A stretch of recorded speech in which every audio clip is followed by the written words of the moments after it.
নমস্কাৰ প্ৰিয় দৰ্শক, অন্য এটা ভিডিঅ'লৈ মই ভনিতা আপোনালোক সকলোকে স্বাগতম জনাইছোঁ। আশা কৰোঁ আপোনালোক সকলোৱে ভালে আছে। আজি আলুৰ এটা খুব ধুনীয়া একেবাৰে আমেজিং ৰেচিপি লৈ আহিছোঁ।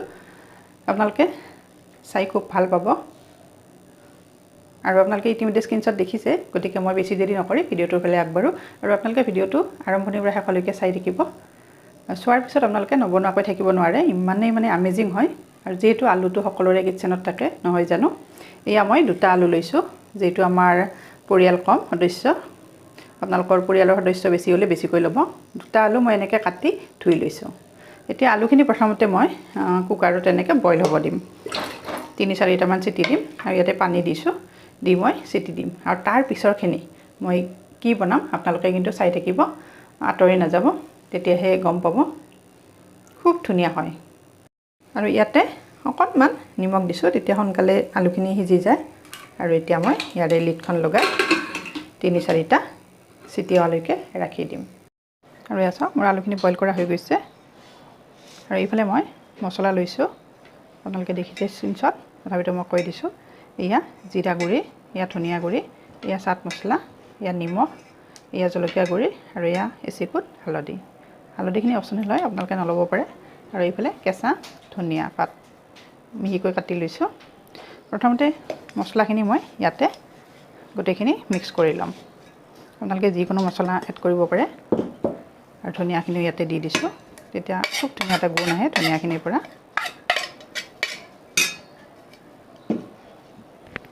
প্ৰথমতে এইখিনি ভালদৰে এনেকৈ মিক্স কৰিব লাগিব।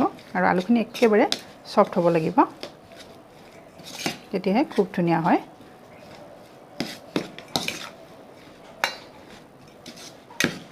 একেবাৰে সহজ ৰেচিপি, আপোনালোকে এবাৰ চোৱাৰ পিছতে বনাব পাৰিব।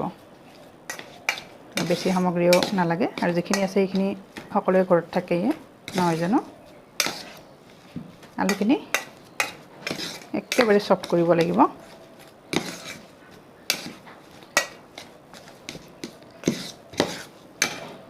হাতেৰেও ধুনীয়াকৈ মুঠিব পাৰে। আৰু নিমখটো টেষ্ট কৰি ল'ব, বেছি হ'লেও বেয়া লাগিব। চাওক, আলুখিনি মোৰ খুব ধুনীয়া ছফ্ট হৈছে। আপোনালোকে ইচ্ছা কৰিলে মিক্সিতো দিব পাৰে। এতিয়া ইয়াতে মই অকণমান ৰিফাইন তেল দিম, তেতিয়া খুব মচমচীয়া হয়। আৰু বাইণ্ডিঙৰ কাৰণে মই কৰ্ণফ্ল'ৰ লৈছোঁ। এয়া কৰ্ণফ্ল'ৰ দি দিম অলপ। এয়া চাওক, এইখিনি লৈছোঁ। আপোনালোকৰ ওচৰত যদি কৰ্ণফ্ল'ৰ নাথাকে তেতিয়াহ'লে ময়দা অকণমান দিব, তেতিয়া বাইণ্ডিংটো ভাল হয় আৰু খুব মচমচীয়া হয়। এতিয়া এইখিনিও এনেকৈ মিক্স কৰি ল'ম। আৰু এয়া চাওক, মোৰ আলুখিনি মিক্স কৰা হৈ গৈছে। এতিয়া এটা একেবাৰে চিম্পুল শ্বেপ দিম, আপোনালোকে যিকোনো ডিজাইন দিব পাৰে, নিদিলেও কোনো কথা নাই। এইখিনি হৈ গৈছে। এতিয়া মই হাতত অকণমান ৰিফাইন তেল লৈ লৈছোঁ।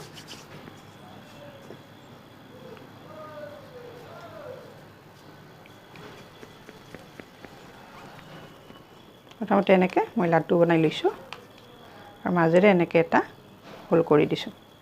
এয়া চাওক, দেখিবলৈ ধুনীয়া হোৱাৰ কাৰণে মই ঠিক এনেকুৱা শ্বেপত গোটেইকেইটা বনাই ল'ম, দেখিবলৈ ভাল লাগে। এয়া চাওক, আপোনালোকে নিজৰ পচন্দৰ মতে যিকোনো শ্বেপ দিব পাৰে। আৰু এটা দেখাই আছোঁ, খাবলৈ একেবাৰে মচমচীয়া হয়। মাত্ৰ এবিধ সামগ্ৰীৰে এনেকৈ খুব ধুনীয়াকৈ বনাব পাৰি। আৰু আলু যিহেতু সহজতে পোৱা যায়, সকলোৰে ঘৰত থাকে নহয় জানো। এয়া চাওক, এইটো মই বনালোঁ। এনেকৈ মই গোটেইকেইটা বনাই যাম, আৰু গোটেইখিনি দেখালে ভিডিঅ'টো বহুত দীঘল হৈ যায়। এয়া চাওক, যেতিয়া ফ্ৰাই কৰিম এইখিনি খুব ডাঙৰ হৈ যায়, তেনেকৈ গোটেইখিনি বনাই ল'ম।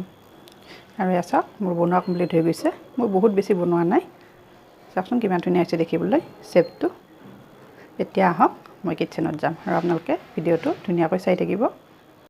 আৰু এইফালে মই ফ্ৰাই পেনখন উঠাই দিছোঁ, আৰু ইয়াতে গৰম হোৱাৰ লগে লগে মই ৰিফাইন তেল দি দিছোঁ। আৰু এইফালে থালখনত এনেকৈ এইকেইটা লৈছোঁ। তেলখিনি গৰম হৈছে, মই আগতেই দিছিলোঁ।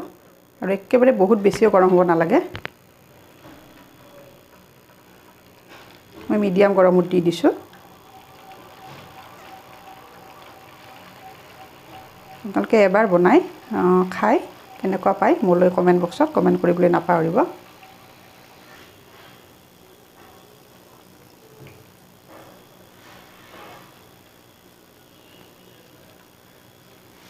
গেছৰ ফ্লেমটো এতিয়া মই মিডিয়াম কৰি দিছোঁ অলপ সময়ৰ কাৰণে। লো টু মিডিয়াম এনেকৈ কৰিব লাগিব আৰু একেবাৰে হাই দিলেও ভিতৰখিনি ভাল নহ'ব, মচমচীয়া নহ'ব। আৰু এয়া চাওক কম জুইত এনেকৈ ভাজিলে খুব ধুনীয়া হয়। আৰু এয়া চাওকচোন কিমান ধুনীয়া হৈছে, লাহে লাহে ফুলিব ধৰিছে। একেবাৰে সহজ ৰেচিপি, আপোনালোকে এবাৰ মোৰ ভিডিঅ'টো চোৱাৰ পিছতে বনাব পাৰিব। এয়া চাওকচোন কিমান ডাঙৰ হৈ আহিছে। এনেকৈ বনাই আপোনালোকে নিজেও খাব আৰু বিশেষকৈ সৰু ল'ৰা ছোৱালী যদি ঘৰত থাকে তেতিয়াহ'লে এনেকৈ বনাই সিহঁতক খুৱাবচোন, খুব ভাল পাব। দোকানৰ পৰা কিনি অনা বস্তুতকৈ এনেকৈ বনোৱা বস্তু টেষ্টটো বেলেগ হয় আৰু খুব হেল্থি হয়, অপকাৰো নকৰে যিহেতু তেলখিনি ফ্ৰেছ তেল ব্যৱহাৰ কৰা যায়, নহয় জানো? এনেকৈ বনাই যিকোনো চাটনিৰ লগত পৰিৱেশন কৰিব পাৰে বা চাটনি নহ'লেও এনেও খাব পাৰি। দেখোন কিমান ডাঙৰ ডাঙৰ হৈ ফুলিছে। ইয়াত মই কোনো ধৰণৰ বেকিং পাউডাৰ বা বেকিং ছ'ডা ব্যৱহাৰ কৰা নাই, আপোনালোকে দেখিছে একেবাৰে চিম্পুল বনাইছোঁ।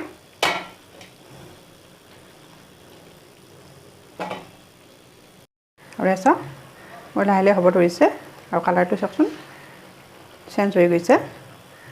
আৰু এয়া চাওক কেনেকুৱা শব্দ উঠিছে, একেবাৰে মচমচীয়া হৈছে। এয়া চাওক ভাঙি গৈছে এইখিনি। আৰু এইখিনি এতিয়া মোৰ হৈ গৈছে। এয়া মোৰ পটেটো স্নেক্স ৰেডি। আৰু খুব ধুনীয়া এটা শব্দ উঠিছে, একেবাৰে মচমচীয়া, টেষ্টি এণ্ড ক্ৰিস্পি হৈছে। এনেকৈ মোৰ টিপছত বনালে খুব ধুনীয়া হয়, আপোনালোকে একেবাৰতে বনাব পাৰিব। এয়া চাওক। আৰু এতিয়া মই ইয়াৰ পৰা এইখিনি কাঢ়ি প্লেট এখনত দেখাই আছোঁ। আৰু এয়া চাওক মোৰ পটেটো স্নেক্স ৰেডি হৈ গৈছে খোৱাৰ কাৰণে। আৰু কিমান ধুনীয়া হৈছে দেখিছেনে? আৰু কেনেকুৱা শব্দ হৈছে এয়া চাওক, একেবাৰে মচমচীয়া হৈছে। চাওক ভিতৰখিনি কিমান মচমচীয়া হৈছে। আপোনালোকে যদি বনাই পোৱা নাই তেতিয়াহ'লে মোৰ ভিডিঅ'টো সম্পূৰ্ণকৈ চাই এনেকৈ বনাব আৰু বনাই খাই কেনেকুৱা পায় মোলৈ কমেণ্ট বক্সত কমেণ্ট কৰিবলৈ নাপাহৰিব। গতিকে আজিলৈ আহিছোঁ। আজিৰ মোৰ ৰেচিপিটো চাই যদি ভাল পাইছে তেতিয়াহ'লে আপোনালোকে লাইক কমেণ্ট আৰু ভিডিঅ'টোৰ শেষত খুব ধুনীয়া এটা মন্তব্য আগবঢ়াব বুলি আশা কৰিলোঁ। আৰু যিসকলে মোৰ ভিডিঅ'টো প্ৰথমত চাইছে কিন্তু এতিয়ালৈকে মোৰ চেনেলটো ছাবস্ক্ৰাইব কৰা নাই, আপোনালোকে মোৰ চেনেলটো ছাবস্ক্ৰাইব কৰি দিব আৰু কাষতে থকা বেল আইকনটো প্ৰেছ কৰি দিব। তেতিয়াহে মই ভিডিঅ' আপলোড কৰাৰ লগে লগে আপোনালোকৰ তাত ন'টিফিকেশ্যন যাব আৰু আপোনালোকে ভিডিঅ'টো লগে চাব পাৰিব। লগতে মই চাটনি লৈছোঁ, আপোনালোকে যিকোনো চাটনি ল'ব পাৰে। গতিকে আকৌ এটি নতুন ৰেচিপিত লগ পোৱাৰ আশাৰে মই আজিৰ ৰেচিপিটো ইমানতে সামৰণি মাৰিলোঁ। ধন্যবাদ। আশা কৰোঁ আজিৰ ৰেচিপিটো চাই আপোনালোকে সকলোৱে ভাল পাব আৰু নজনাসকলেও এটা নতুন টিপছ পাব।